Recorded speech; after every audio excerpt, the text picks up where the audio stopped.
আসসালামু আলাইকুম, সবাইকে জুম্মা মোবারক। আজকে 8 মে 2026। আর আমার পিছনে যে স্থাপনাটি আপনারা দেখতে পারতেছেন, এই স্থাপনাটি কোনো সাধারণ স্থাপনা না। এটা হচ্ছে আমাদের মুসলমানদের পবিত্র মসজিদ। আর এই মসজিদটি 630 থেকে 700 বছর পুরানো এই মসজিদটি আজকে জুম্মার নামাজ আদায় করলাম এবং এই মসজিদটির কিছু সৌন্দর্য আপনাদের মাঝে তুলে ধরার চেষ্টা করব এই শর্ট ভিডিওর মাধ্যমে, এবং ফুল ব্লগ এই মসজিদ নিয়ে আমার থাকবে ইনশাআল্লাহ। আমি ইউটিউবে আপলোড দেবো এটা দেশে আসার পর আপনাদের মাঝে। সো এই শর্ট ব্লগটি যদি আপনাদের ভালো লাগে তাহলে অবশ্যই আপনারা ভিডিওটি শেয়ার দিয়ে পাশে থাকবেন। আজকে আমি আছি চায়নার একটা ঐতিহ্যবাহী খুবই পুরাতন একটা মসজিদ, এবং এই মসজিদে নাকি আমাদের কয়েকজন সাহাবী আছেন। এখানে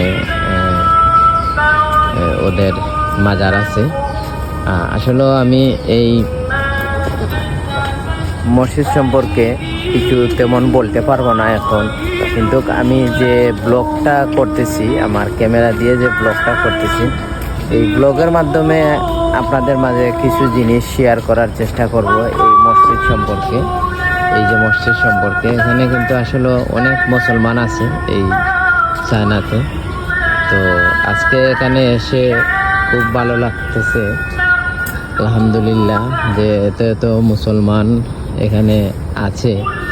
এখানে কিন্তু যে শুধু যে এখান থেকে মানে বিভিন্ন ট্যুরিস্ট যারা আসছে এরাই যে এখানে নামাজ পড়তে আসছে তা না, এখানের স্থানীয় অনেক মুসলমান আছে। অনেক বড় একটা এরিয়া জুড়ে এই মসজিদটির সীমানা। অনেক বড় একটা মসজিদ এটা। ওরা এত সুন্দর করে গাছগুলা লাগাইছে যে সৌন্দর্যটা এমনিতে আসে নাই।